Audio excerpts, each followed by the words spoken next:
You ask Tiger to solve. This deals with linear equations with one unknown. The final result is x equals negative 292 over 215. Let's solve it step by step. Simplify the expression. Multiply the fractions. Expand the parentheses. Multiply the coefficients.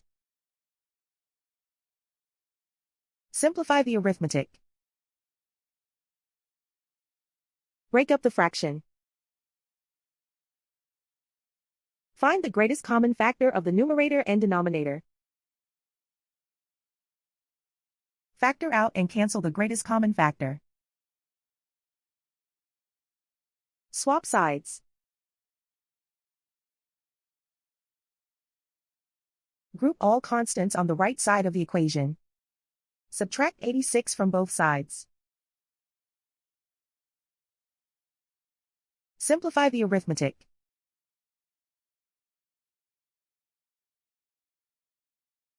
Isolate the x.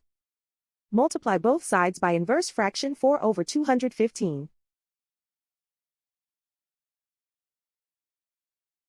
Group like terms.